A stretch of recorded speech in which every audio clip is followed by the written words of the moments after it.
that brings me to a very interesting thing, right? A lot of us, in the former sense of the word, tend to get into a lot of things. But is it that Gen AI is necessary for everyone, or is there always a time that you reflect back and say, no, not required, just because I have a sense of or a fear of missing out, I don't need to jump onto this bandwagon? Does that also happen? Yeah, currently a lot of this excitement about Gen AI is more of FOMO and rather less of direct, tangible, proven value. But it is not that. In substance, there is a lot of potential benefit, especially in my field where there is already inefficiency well entrenched in the world because it has been there for decades and nobody is looking at it. It's grown exponentially. So now, even if you notice that I'm inefficient, how are you going to find the efficient method? Do you have a consultant sitting behind you every day? No. So now you can understand there is a potential of transforming efficiency. And in order to find the best way to get your job done, rather than you doing trial and error or paying someone for that, why not ask Gen AI? Because Gen AI has understood all options. That will at least suggest the best approach. Then you compare it with your process. If it's better, adopt it. So even purely from efficiency transformation point of view, with existing processes, it has value. And you mentioned using tools like Copilot, which do not use your data. What are the other advantages of using tools like Copilot over the Yeah, the options available to us? sure. So typically what has happened is because there is hype about Gen AI, all business users want to do something in Gen AI, whether they like it or not, whether they understand, and that's okay. If something is new, people want to try it out. But because there is a risk of data leakage and all other privacy compliance issues, most IT people block it. And then what happens when something is blocked, people are going to find workarounds, and that is even more dangerous. So the first thing IT has to do is not block all Gen AI, keep the safe version of Copilot on, and encourage people to use that so they get exposed to the capabilities, and then they will come out with genuine, effective use cases. That's the first step. Now, if you use Copilot, which is free version, it is safe and all that, and it has all the uh, Chat GPT capabilities, but it has one missing link. To what is the missing link? Whatever data you have as a person, my company, I have my emails, I have my chats, I have my meetings, data, files, documents, presentations. Those things that free version of Copilot doesn't understand. If I have to make it understand, I have to physically upload a file. How many files will I upload? I've created thousands of files, thousands of emails. It's not possible to do that. So if you have Microsoft 365 version of Copilot, which is the paid version, it has all the benefits of the free because it has ChatGPT behind, but it automatically understands all your data. And that is a game changer. So if I ask you a question saying, I have a meeting, I can see the meeting in calendar. Now I want to prepare for the meeting. I can ask Copilot to help me prepare for the meeting. In the meeting, there is nothing, just the title. Some people are invited and few agenda items. That's it. But because Copilot has access to all my data, it can figure out what are the related files, what are the related meetings which happened earlier, what are the mail trails, and it will actually give me a list of things I should be doing to prepare better for the meeting. Now, that is something which falls under the category useful, but it was impossible to do like this earlier. That's real empowerment. When we talk about smaller enterprises, right, there are different opportunities that smaller enterprises can leverage compared Sure. to the larger companies, because larger companies have a lot more data available, all of that. What are those unique opportunities that SMEs can leverage with AI that maybe a large company may or may not be able to do?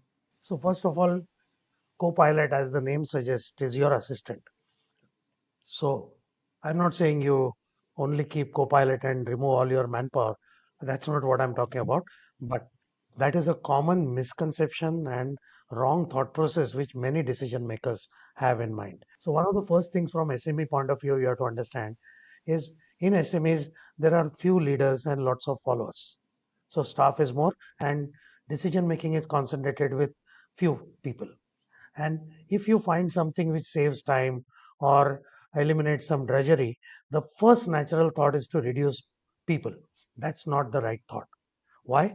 Because those people who are already doing the work, maybe they were doing it inefficiently, but that's not their fault. Nobody told them there is a better way. So now that we are giving them efficient method, their time is released.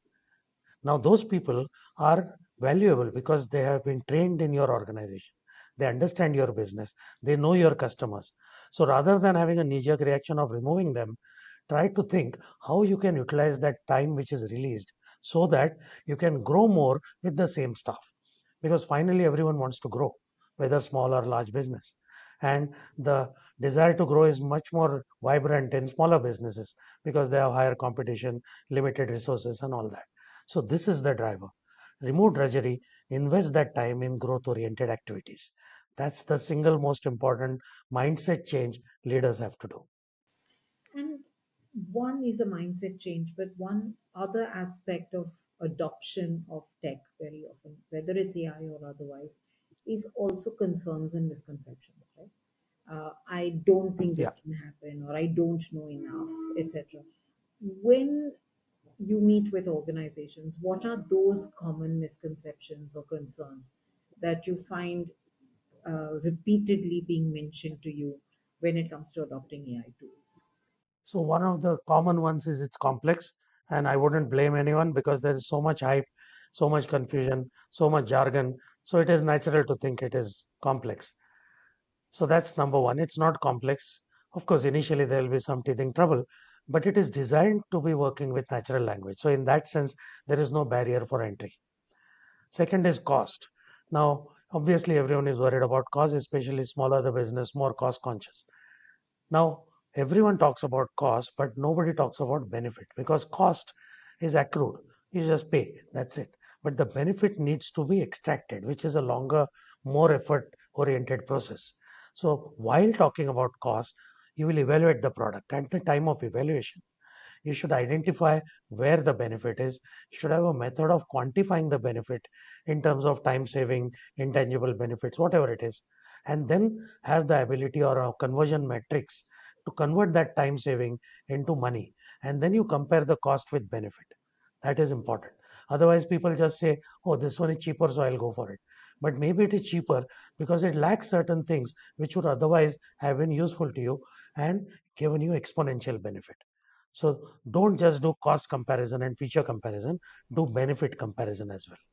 And the third thing is, like you said, adoption. Purchasing is easy. When you it's a subscription, you forget about it. Many times we have subscriptions which you have forgotten about, and they are still making money from you. You have not even opened that app for years. It happens all the time. So whatever in the evaluation phase you have identified as use cases, process improvements, benefits, those have to be implemented, and that is also the job of leaders. Because if you just say to learning and development and IT do it, everyone may not listen to them. It has to come from the top. So, in order to adopt this, top management has to identify a group of people who will continuously learn. They should be given official permission to spend X amount of time every month to proactively learn, apply it to business context, convert it to standard operating procedures, and then the bosses will help implement those, because these technologies are growing very fast. You purchased it today, it may have 200 features. In Copilot itself, more than 300 features were added in last year alone. And now many people who purchased it are not aware because they got trained on the day one and now no training. That's literally like loss making proposition because there is more capability, you are not aware of it. It's literally like tearing money. So it's a long term process of effective adoption. So AI is clearly more than just a tool, like you mentioned. It's an enabler of opportunities for SMEs to grow and to compete. But the single largest underlining thought is you have to continuously learn to be able to optimize the usage of tools. That's really what we're talking about. And that's amazing. For our final segment, we're going to jump into the do big mantra. And here you will hear key takeaways and advice for SMEs ready to embrace technology and make bold strides forward. Welcome to our third and final segment on this episode of the Do Big podcast.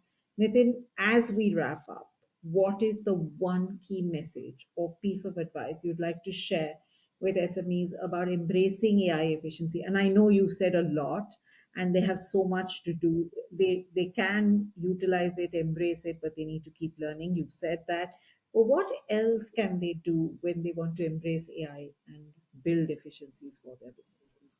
Generally, people know that AI is sort of a smart assistant who never takes leave, has knowledge of everything. All that generally people know. And some amount of automation will happen. Now, that is just not even scratching the surface.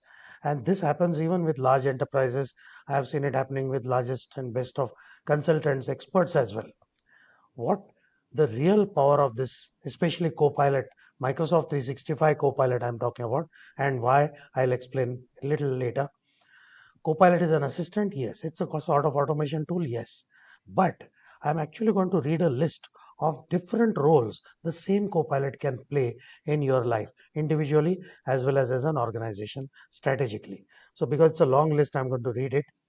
It can be a coach, a mentor, a career guide, analyst, creative assistant, decision support guide, investigator, sounding board, counselor, friend, devil's advocate, interviewer, critic, and the most important, cross functional tutor. Because whoever you are, obviously I'm assuming you are an expert in one, two, three, seven field, let's say best case scenario. But you cannot be best or expert in 20,000 fields. But to do your business, you need that knowledge. So if you don't have knowledge about something, you have to hire a consultant, subscribe to some service. All that Copilot can do. That's what I mean, cross-functional knowledge. So with all these roles, it's literally transformative. The sad part is most people are just exploring the first two, assistant and automation. The remaining long list, which is really empowering, is completely missed out. And the best part, why am I saying this can happen only with M365 Copilot? Technically, it can be any Gen AI. No, because Microsoft 365, while playing these roles, has full access to your data. So let's say you got a mentor. You hired the best mentor in the world in your industry, expert in your field, all that. But that person has not read all your mails, all your documents, all your meetings. So this is the real transformative power of M365 Copilot.